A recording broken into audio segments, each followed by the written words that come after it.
Okay, well, first of all, to begin with, I want to welcome everybody. And one of the participants had sent me a question, which actually was apparently there earlier, but I had not seen it. And later on, Jim Bosco brought my attention to it. So I responded to the person. And here is the question. I invite everybody to look at it and I will read it aloud. The question was, if I see that I am unkind, does that change me to not be unkind? Is it weakened, or does the awareness diminish the unkindness? This was part of the background of that was, as I mentioned last time, that awareness is the mechanism of transformation. And so this question is naturally arising from that, and a very practical question. And so the answer that I did send to her, but I will be happy to read it here, and you can all probably see it on the screen. A short answer to your question is yes. My awareness of my own unkindness will affect my attachment to my unkindness and will gradually diminish it. What a searcher gradually realizes is that the fact that I see is much more important than what I see. What I see is potentially the whole realm of nature or prakriti and is endless. But the seeing, and sometimes one refers to this as the seer, is in our own domain. What is important is for us to realize that the seeing has many levels, and I need to practice enhancing the quality of my perceptions to make my seeing more steady, deeper, and impartial. As I honestly and directly see myself, I don't make excuses for myself or blame someone else for my attitude. If I see my unkindness, I suffer the fact that that is what I am, unkind.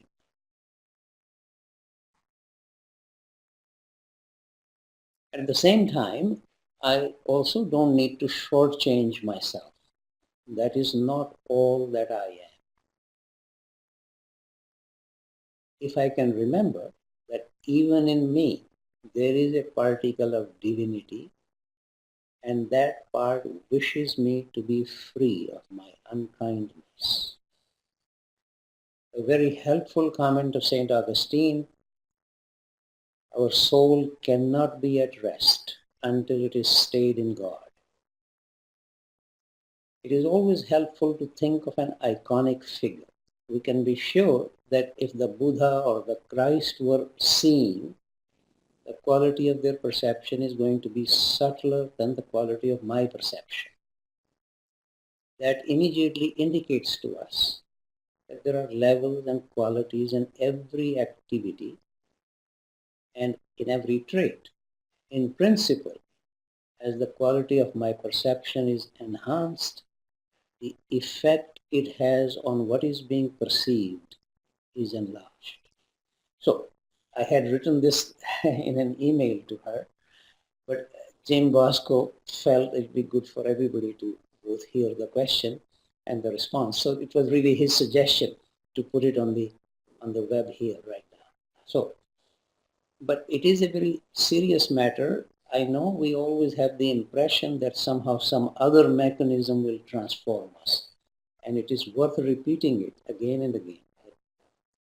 Awareness, of course, deeper and deeper awareness, more and more impartial awareness, is what will actually transform me. Whatever I see in myself will find its right place. Okay, but I should also say I'm delighted whenever people have questions. I'm sorry I didn't actually notice this question last time. For example, right now also I see this question and answer part is blank on my screen at least. But maybe there's no hurry about writing questions. You can write to me later on. But question is really, if I'm searching for something, in a way, any serious question, as I mentioned even last time, can't really be answered by anybody except yourself. And the wish is that your serious questions will become a quest for you. It will take a long time, become the life's journey. So don't be hesitant about asking questions or raising questions. And my wish is to assist you to deepen your question rather than to provide you an answer. So we continue with what is yoga. And as I had mentioned last time also, that I'll focus mainly really on the second chapter. We did the very first sutra in the second chapter last time, which was to do with that the activities of yoga consist of three things: tapas, effort, and swadhyaya, self-study. There is no serious teaching which can possibly be against this idea. This is almost central to any kind of a spiritual development, a impartial self-knowledge, if you like, or self. The translation of Swadhyaya can be self-knowledge, self-study, self-inquiry, self-observation. All of these are possibilities. So we don't need to get stuck on the word. And then that is clearly central to any practice, also of yoga. Then the third one was Ishwar Pranidhan, and I especially went out of my way, particularly for people who have been brought up in the biblical tradition. It's somewhat inevitable. We are always conditioned by our culture. It is somewhat inevitable for them to think of submission to God as if God is somewhere else, something else. In the whole of the Indian tradition, including the Yoga Sutras and the Bhagavad Gita, which is actually more of a classic of yoga than the Yoga Sutras, I will speak about it next time a little bit. Then very strong emphasis that we have a particle of divinity in us, is a way of saying it, or that our deepest self is exactly identical with the very highest reality. The label used in the Indian tradition is Brahman. Or, of course, Krishna, for example, identifies himself in the Bhagavad Gita with the very highest being, Brahman. So, strong call in the whole of the tradition to try to find that level within oneself, which is one with Brahman. And there is no need to forget this. One needs to come back to this again and again. So we will now proceed with the next sutra in the second chapter. And let me just bring this up here. This is the place where, in a way, Patanjali describes yoga slightly more positively. If you recall, the second sutra in the first chapter basically said yoga, chitta vritti nirodha. Yoga is stopping the movements of the mind. Here it is expressed slightly more, if you like, more positively. What is the purpose of yoga? And you see here, there are two words which I will spend a fair amount of time on. But let me read this quickly here. Yoga is for cultivating samadhi and for weakening the kleshas, which are, I've given the translation here as hindrances. But it can also mean blemish, it can mean impediment, it can mean resistance, it can mean many of these things. And all this is a possible translation of the word klesha. But essentially, whatever stands in our way. So the purpose here, strictly speaking, is, as defined by Patanjali, that yoga is for cultivating samadhi. And we will come back to this, what is samadhi? And then what stands in the way? That needs to be diminished. I should make a general remark here, which is true really in a way about all traditions. Every serious spiritual teaching sooner or later becomes a religion, and therefore it begins to interfere with spiritual search. This has happened in India as well, which could hardly be surprising. So words like samadhi sometimes get translated almost like a trance, as if you forget what is all around you and you become totally unaware of this. This will completely shock somebody like Raman Maharishi or or Aurobindo or Krishnamurti. These are among three of the more, if you like, wisest Indians in the 20th century, or the more, one would really say, more enlightened Indian. So for them, this will be a complete surprise that Samadhi means you're completely out of it, you are in a trance. But that is a fairly common attitude in it. So we will definitely come back to this. Let me already mention this. This is the third sutra in the third chapter of Patanjali, where Samadhi is defined. I'll come back to this in due course here. Let me now proceed here to see what are the various kleshas or the hindrances. I will stay with the word klesha simply because any translation is always a bit of a transcreation. A little bit depends on what part one wants to emphasize. So these are the two key words, samadhi and klesha. Now, these are the kleshas. Avidya, which is quite rightly translated as ignorance. Asmita, which is the sense of a separate self. Raga, attraction. Vesh is aversion. And abhinivesh, which is clinging to the status quo. These are the strong tendencies in every human being. So we don't need to take this personally. This is a remark I tried to make last time as well. Swadhyaya or self-study naturally begins from where I am and something particular to me, my difficulties, my problems. But very soon, as I go a little deeper within myself, self-study essentially becomes a study of the human condition. For example, if I actually discover that so much of my activity in my whole life is being driven by either some kind of anxiety or fear or some kind of an ambition, or one can express this in different ways. For example, a wish for approval and a fear of disapproval. As I begin to actually see this in myself, then one is actually beginning to see the whole human condition. Deeper I go within myself, closer I come to the depth of the other people as well. And certainly, from particularly in the perspective of the Indian teaching, if I can go to the very deepest part of myself, this is where I am now at the center, not only of myself, but of the center of the whole universe, center of everybody, which is called labeled Brahma. So, therefore, one begins with self-study as if I was a separate self, separate from the others. But gradually one begins to see more and more relationship. Ultimately, a whole sense of oneness. This is absolutely central to the whole of the Indian tradition, from the Rig Veda right up to the Yoga Sutras. So here, let us come back to these kleshas. Ignorance is the first one. Let me actually even proceed further, because Patanjali then goes on to say that avidya is the cause of all the others. So that is the central difficulty.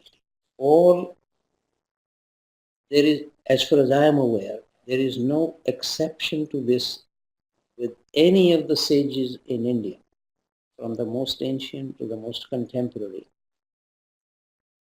They would all say that the main source of all our predicaments, all our difficulties, is ignorance, avidya.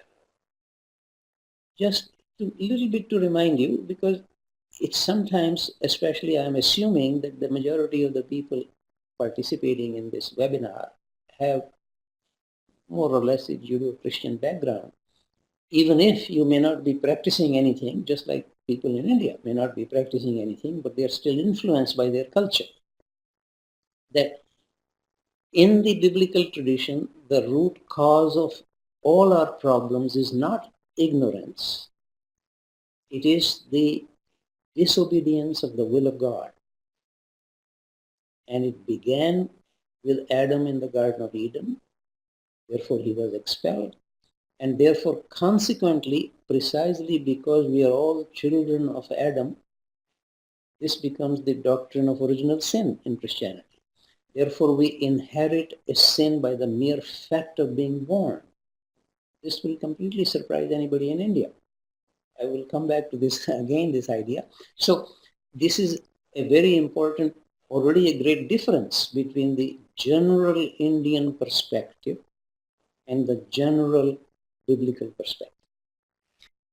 And so in the Indian tradition, in any case, avidya, which is quite rightly translated as ignorance, is the cause of all the other kleshas, all the hindrances. So naturally, therefore, the solution to all our problems is vidya, which is the opposite of avidya. Vidya means knowledge. Now, this is where we have to be very clear what kind of knowledge one is speaking about. Let me say a little bit more about this. First of all, just to something that I just finished saying, that every sage in India emphasized that this is the problem, avidya. In Pali, which is the language in which the Buddha is said to have spoken, the word avidya becomes avijja, which is written here as avidya paramam malam, ignorance is the great blemish. This is from the Dhammapada. And then what is avidya? This is Patanjali's own description. This is the 5th sutra in the 2nd chapter. Avidya is seeing the transient as eternal, the impure as pure, dissatisfaction as pleasure, the non-self as self.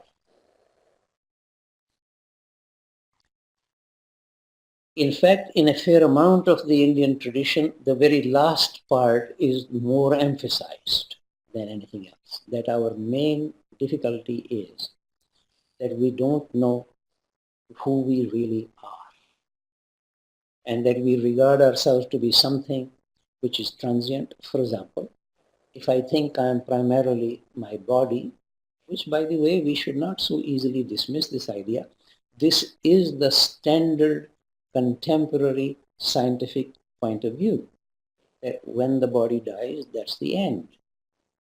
Whereas all religious traditions, in fact, this is one of the very few things common to all religious traditions, they would all say that the death of the body is not the death of the person.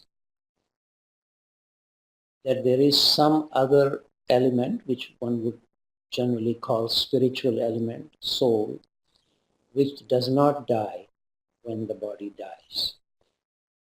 And that furthermore, that continues, then exactly what happens to this soul in the post-mortem state, that varies from tradition to tradition.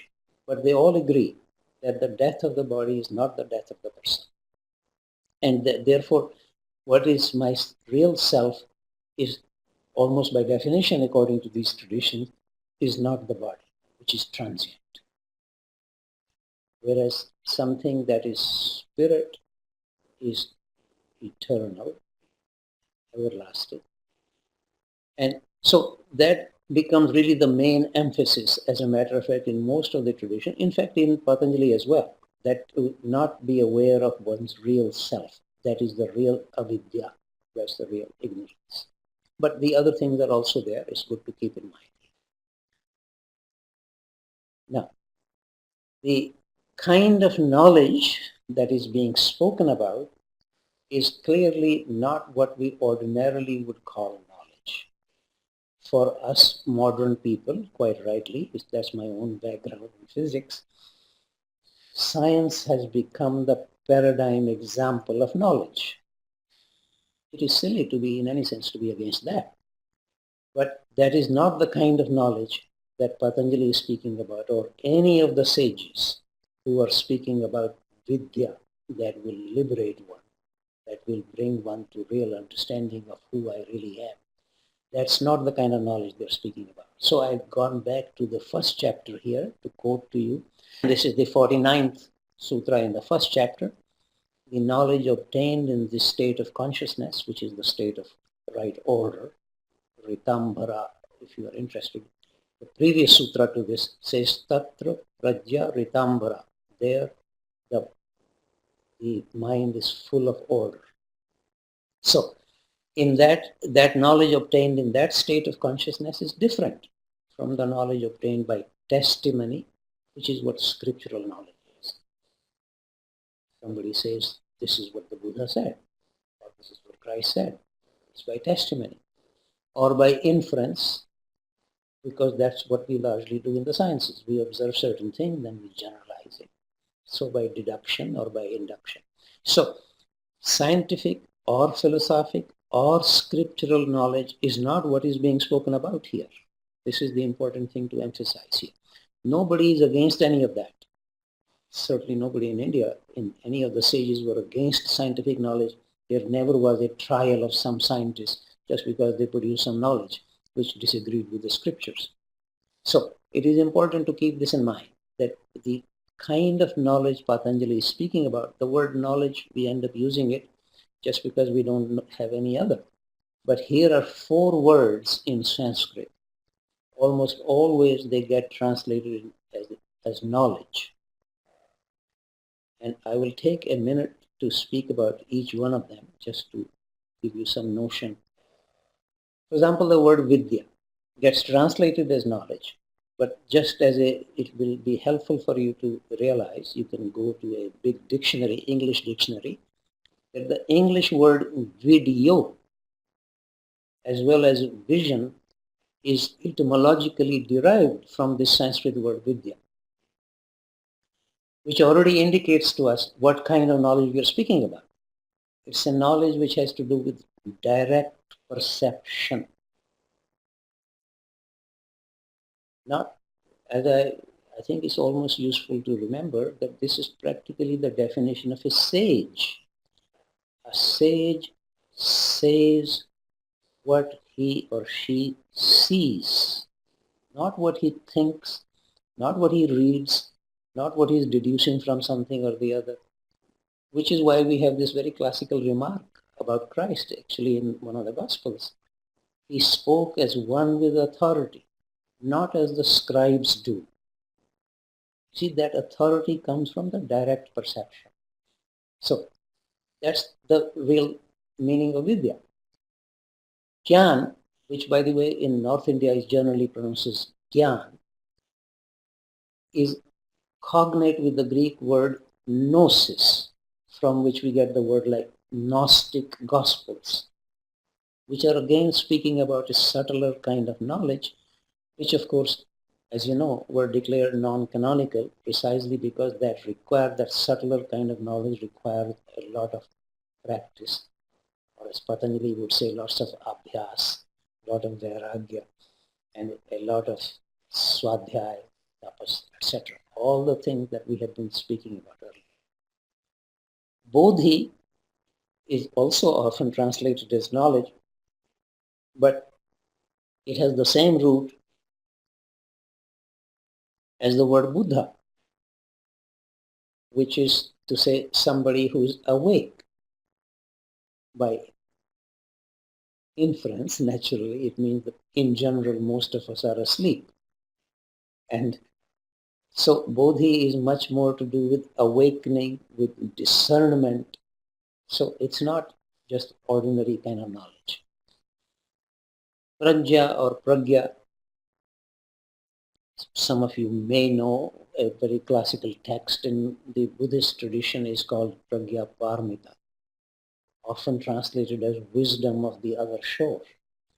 Wisdom may be a little closer to it, but quite often it also gets translated as knowledge. So I'm just alerting you, particularly because in the Bhagavad Gita, this word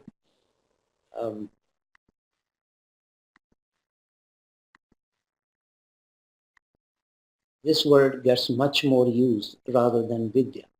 He speaks about, for avidya, the word in the Bhagavad Gita is Agia, just the opposite of jnana, putting an A in front. This is done in many Indo-European languages.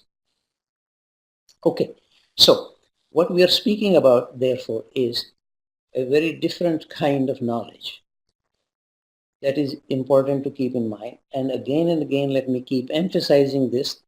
Every sage in India, as far as I am aware, and every, whatever we might call scripture, whether it's the Upanishads, whether it's the Bhagavad Gita, whether it's, well, the Yoga Sutra doesn't usually get called as a scripture, but a classical text in any case, all of them will emphasize this, that the root cause of all our problems is avidya.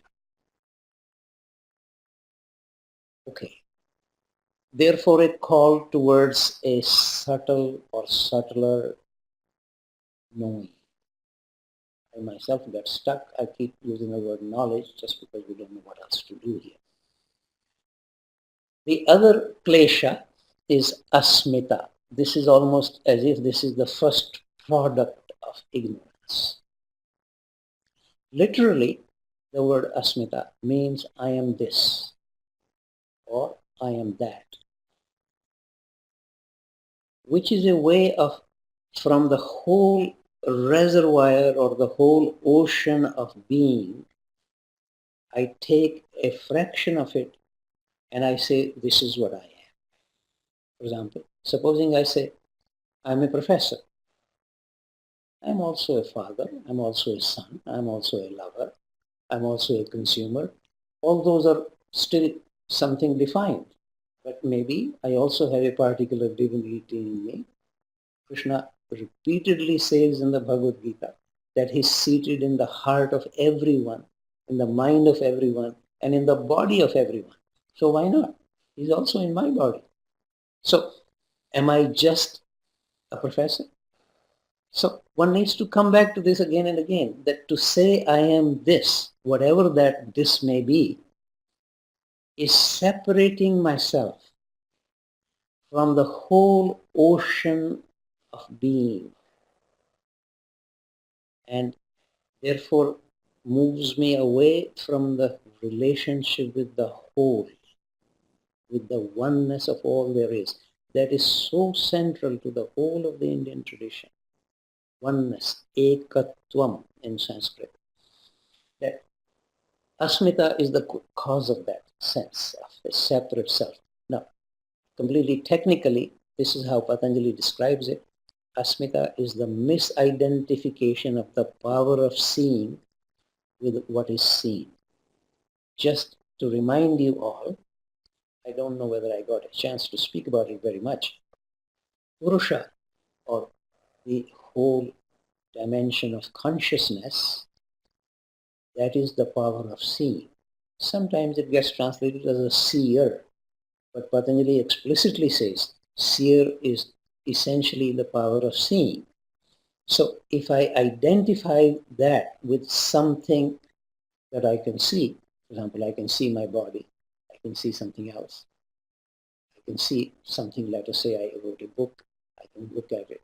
So now if I identify myself with that, Patanjali calls it the misidentification to begin with, because that is what gives this notion that I am separate from the whole.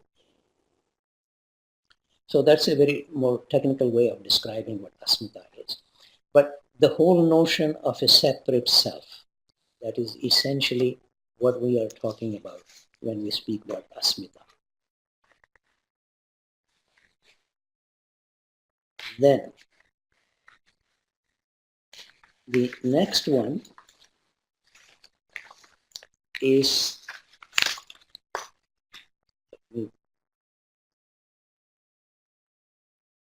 here maybe before I even proceed to the next one, let me remind here, the separate self is sometimes referred to as the ego. The ego says, I am this, or I am that. The self, this is a nice way of doing this. In the Latin script, it is possible to put a capital S. As I mentioned last time also, in Sanskrit, we don't have small letters and capital letters. So everything has to be understood by the context, which requires a little bit more serious study rather than somebody puts a capital S, so we think that is clear. It's not very clear what capital S self is. Can you, for example, identify the capital S self in yourself? That would be very helpful. In any case, I'm here. We have to move on with what the sages say. So the ego says I am this, the self says I am. I will give two specific examples of this from the great texts. One is from the Gospel of John. Christ remarked, I am is the way and the truth and the life. I know it's a very Christian evangelical notion to remove this is. This is gets removed and simply say, I am the way and the truth and the life, as if this particular person. He so completely emptied himself so he could be filled with God. And let me just remind you, the word I am, or the phrase I am, is the actual translation of the word Jehovah, which is in a way also the meaning of the word Jesus. Jesus comes from the word Joshua, which is Yehoshua, which literally means Yahweh saves. And Yahweh is the meaning of the word I am. Any serious scholar of John's Gospel can tell you this. If you like, I'll happily give you references. But it should really be translated, I am is the way and the truth and the life. In any case, in the Upanishadic literature, Soham is the Sanskrit word, which literally means I am. And this is said to be the response of the great sages to the question, who am I? To mention this in Sanskrit will be helpful because there is a rhyming to it. In Sanskrit, the expression who am I is koham, who am I? And the response from any great sage is soham, I am. Not that I am this or I am that, but I am, which is participating in the wholeness of being.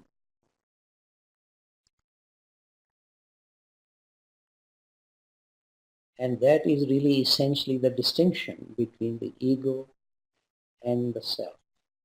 Of course, we could put ego with a small s, self, if you like. One doesn't need to be against the ego either. Ego also has its function, but that will take me far away now, so I need to move on.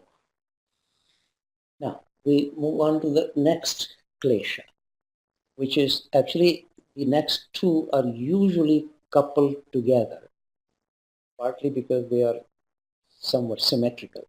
So here we look at it.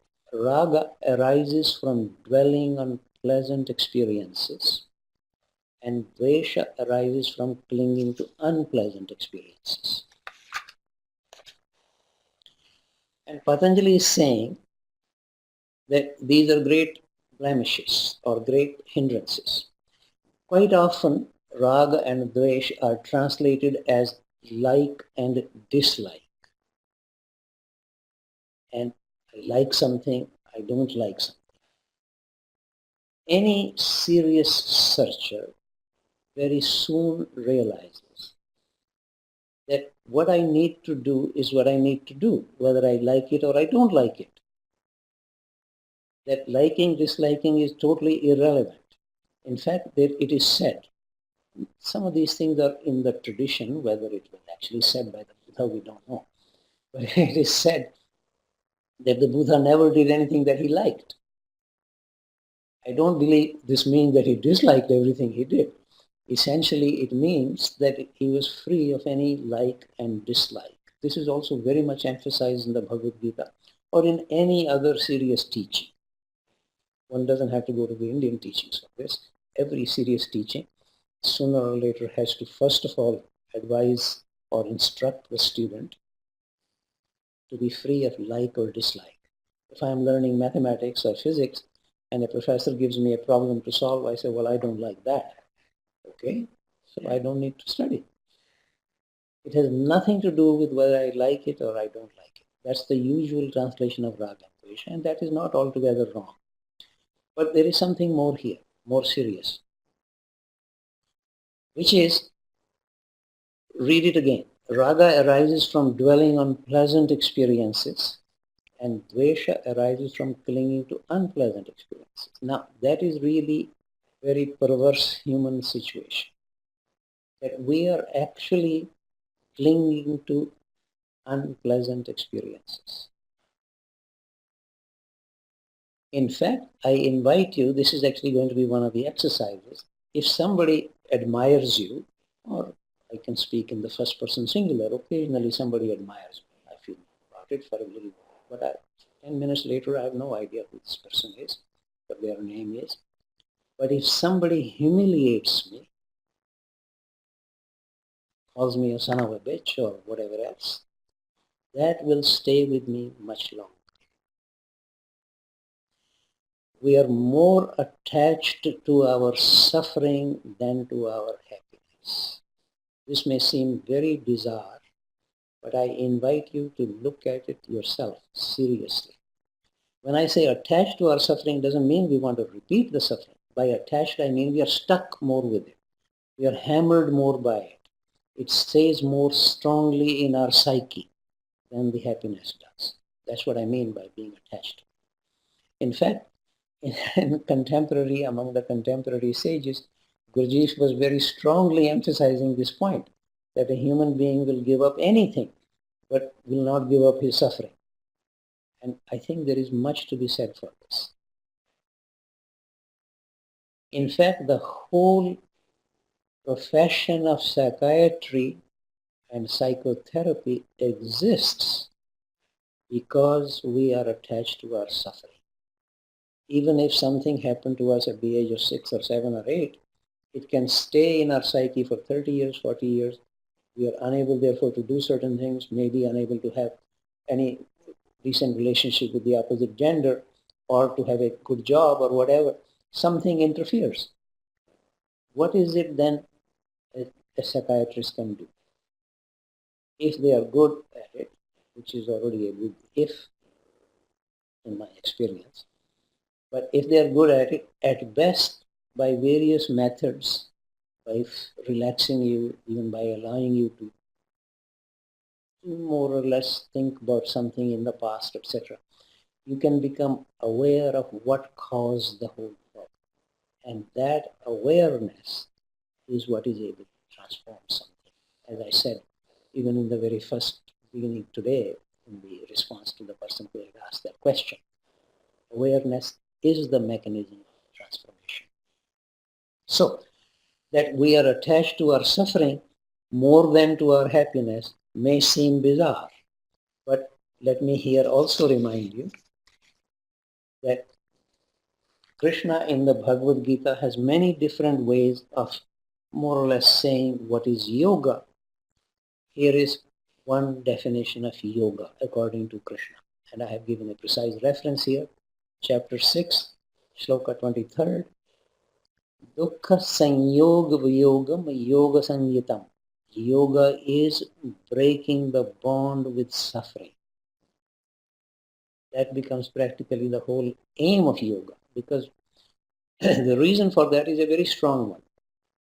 In order for us to be free of all our conditioning, etc., so that one can act freshly, freely, not just react.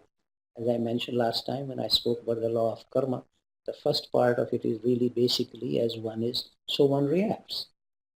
But if I become aware of my conditioning, then I can, and that's the magic of that semicolon in that law of karma that I mentioned last time, then I can act otherwise. I can respond. Then that will transform. So that the second part of the law of karma then becomes, as one responds, so one becomes. So come back here. Yoga is breaking the bond with suffering simply because suffering more ties us to our past than happiness does. You don't need to take my word for it. You need to think about this yourself. This is actually one of the little exercises I have at the end today. Whole nations can get attached to suffering if they lost in some battle or the other. We have particular examples of this in Canada especially. And so Krishna actually gives one of the definitions of yoga. He has many different ways of defining yoga. As I just finished saying even earlier, Bhagavad Gita is actually more of a classical text of yoga because it has a whole varieties of yogas, whereas Patanjali's Yoga Sutra is really meant more or less for people who have nothing else to do. except sit in meditation. He's not in the battle of life. Patanjali doesn't speak about love, for example, or even one word. No, but I know in almost yoga teaching, training people, they ask you to memorize something from Patanjali Yoga Sutra because it's a much smaller text. It's probably easier. But the Bhagavad Gita is actually a much more serious yoga text. Maybe I'll give more webinars about this. But come back to this definition of yoga given by Krishna. Yoga is breaking the bond with suffering. Then we come to the next klesha, which is abhinivesh. Abhinivesh, now again, this is very peculiar. You probably have several translations of the Yoga Sutras, or some of you may have several, and please look up. Often it is translated as that yoga, abhinivesh, is the wish to continue living, as if there is something wrong with this idea of continuing living. This again comes from a very ascetic streak in the Indian tradition, which very much exists. There is no question of denying this, which just finds the whole world is Maya and that no action needs to be done here. Somehow one needs to get away from it, etc. And therefore, the wish to continue living is not a good idea. Abhinivesh simply means, as I have translated here, is the automatic tendency for continuity. It overwhelms even the wise. This is what Patanjali says. But we stay with the first part of it. Some of you may know the first law of motion of Newton, which actually says if a body is at rest or it is in linear motion, it continues to be at rest or in linear motion, unless there is an external force implied. That is the law of inertia. That's exactly what abhinivesha is. Of course, Newton is speaking about external world, material movement, etc., or movement of material particles. Patanjali is much more psychologically speaking here. So we have a very deep tendency for the status quo. And it's somewhat understandable because any major change creates what we usually call fear of the unknown. I remember a conversation with Krishnamurti, was very strongly. He said, "Sir, if it is unknown, it is unknown. How can it create fear or anything else?" He was very strong about it, that it is not the fear of the unknown, it is the attachment to the known that is causing the problem. Which is why a title of one of his books is Freedom from the Known. And this is important to keep in mind. We are very much attached to what we know, and what we don't know, we therefore think it will cause fear. Maybe in this context, I should also remind you of, this is the last dialogue of Plato, Phaedo, in which Socrates has been condemned to drink hemlock. He is going to die. So quite understandably, many of his disciples are very sad about it. They gather. Some of them are crying. So this is what Socrates says to them. You all seem to be behaving as if you know what happens after death. And furthermore, as if you know what happens after death is worse than what happens before death. As for myself, since I do not know, therefore I am free. In my personal judgment, this is absolutely one of the most classical sentences in the whole of philosophy in the world, especially in the Western world, Western philosophy. Since I do not know, therefore I am free. Not knowing is not a matter of ignorance. Nobody is recommending ignorance. Not knowing is a state of unknowing in which I am open to whatever comes. I don't need to be pigeonholing it in the categories that I know. I'm willing to be surprised.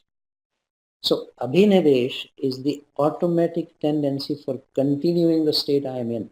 Some of you may have read much of the existentialist literature by, say, for example, Sartre or Camus. Somebody may have a completely miserable dog or miserable life, but they somehow are so attached to it, it continues. So attachment to continuation is very strong. So personally, I tend to think of abhinivesha is almost the addiction to the status quo. And which is why every serious spiritual teaching recommends, almost as if a spiritual practice is a practice of dying daily to whatever I know, whatever I have accumulated. It's almost a matter of recovering my innocence. Here, let me draw your attention to 2 or 3 quotes. This is St. Paul in the first letter to the Corinthians. I die daily. Clearly, one would be quite silly to take anything literally here. Unfortunately, it's very much done by all kinds of evangelists. The whole Gospels get taken literally, which means spiritual realities are materialized, materialistic. So, here let me show you another one. This is a Sufi saying. If you die before you die, you do not die when you die. Here is the remark of Krishnamurti. The real question is, this was actually a conversation I had with him in 1985 from the recording. Can I die while I'm living? Can I die to all my collections, material, psychological, religious? If you can die to all that, then you'll find out what is there after death. Either there is nothing, absolutely nothing, or there is something. But you cannot find out until you actually die. So you see the kind of dying that is being suggested is really a recovery of an innocence. Can I be free of all the reactions I had yesterday, all the problems, all the suffering? And this is where freedom from suffering is very crucial, because that is what more connects me with the past than anything else in my life. And therefore, actually, in fact, a practice of daily meditation is, strictly speaking, a practice of dying to the world for an hour. That you, at that time, do not wish to engage with what ordinarily one is obliged to engage. The whole world is engaged. So, this is it. This question of abhinivesha is a very serious matter, and it really does require a freedom from the known. So, since our time is going to be running short, as always, that's why in India they always say time is the great enemy. Here is a remark of Michelangelo, which I'd like you to consider. I saw an angel in the stone. I just chiseled and chiseled till I set him free. All our kleshas need to be chiseled away so that your real self can actually be set free. And that real self is not my usual ego. I am this, I am that. Now we can come to the definition of Samadhi by Patanjali. You don't need to take my word for it. You can look at the sutras yourself. Samadhi is the state when the self is not. He could have happily used the word ego here, but ego means many things. So I was intentionally, this is my own translation, and I intentionally try to avoid that word as much as I can. But in common parlance, one ends up using it. So, small s self, if you like. Samadhi is the state when the self is not, when there is awareness only of the object of meditation. Patanjali's own description of this is so that the mind can be so clear, like a clear diamond. Wherever it's put on any object, it will reveal the object without introducing any colors of its own. That's the whole. So therefore, it's nothing against the mind. But as I said in the very first webinar we had, mind is not the knower. Mind is an instrument of knowledge. Just as microscope is not the knower, but it's an instrument. It can be a good instrument or a bad instrument. So very important to have a good mind, clear mind. So we see that is the definition of samadhi, in which self is not. And I have already been saying this several times, the aim of any spiritual practice is not freedom for myself, but freedom from myself. And here we just saw this example from Patanjali's definition of samadhi. Samadhi is not some kind of a trance state in which you're totally unaware of what's going on. It will completely surprise many of the sages in India. Okay, so then I would propose these two exercises if you wish to try them. I have, as you know, each time I propose an exercise, if you find it helpful, we don't have enough time to be sharing all this, but yourself, or you can share it with a friend. First exercise here, are you more attached to suffering or to happiness? You don't need to take anybody's word for it. Any serious searcher can be assisted by others, can be assisted by scriptures or by anything else, even by the enemies. But the project remains truly individual. The other exercise which I am suggesting here, what is the angel you occasionally see in the depth of your own psyche? What hindrances need to be chiseled away? Is it addiction to the status quo? It's not easy to change things. Major changes, people get into all kinds of stress about even moving from one house to another. Imagine moving from one body to another, which is what Krishna says happens. We die. So that will be a whole different big house being shifted.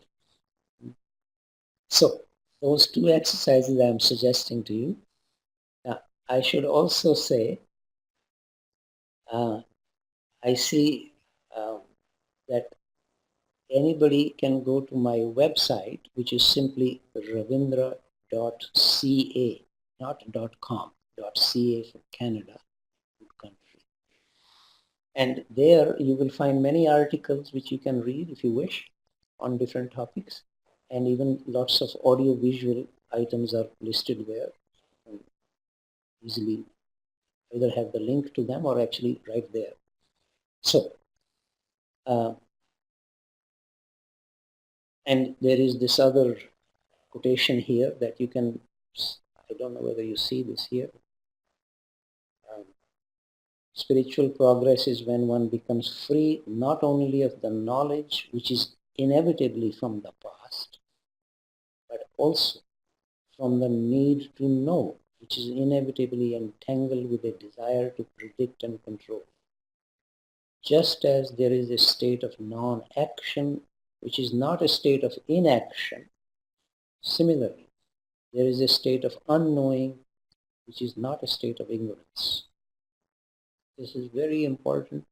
These are the great, there are corresponding Sanskrit words which are difficult to translate all this, but nevertheless, it is very important to come back to this. I know something, but even if I had the combined brain of the best scientist, best philosopher in the history of the world, I cannot know all there is to know. Therefore, one needs to remain, keep coming back to a state of unknowing, open to anything that might come. Okay, I think we would basically stop here unless somebody specifically now wishes to raise a question. I don't see any question written here. My friend Jim Bosco had pointed out to me last time that I missed one here last time. But otherwise, think of these two exercises for your own sake and speak to a friend. It can help clarify more and more. Now, next time, I will still largely stay with the second chapter because there are many other things there to be spoken about. Shouldn't we keep chiseling till there is nothing but dust on the ground? Yes, yes, keep chiseling until I am not. I am not in the sense of ego is not. It's there, but it is not the important thing. And so that is what one means by saying freedom from the self. Freedom from the self does not mean to be against the self. In fact, if I could say this as a general remark, don't be against anything, absolutely anything. Because whatever you are against, you can't be free of it. You basically come down to the same level as the thing you are against. Particularly if you think, especially in the Bible, if you become against the devil, then you've really had it. Because the devil is the great examiner. Nobody can come to God until they have been certified by the devil. So devil is the most faithful servant of God.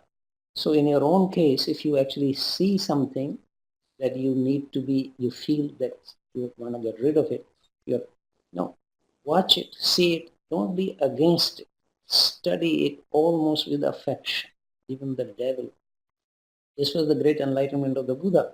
The very last thing it is said in the Buddhist tradition that he was being bothered by Mara, which is the equivalent of the devil in the Buddhist tradition, and that he saw that Mara was a part and parcel of himself.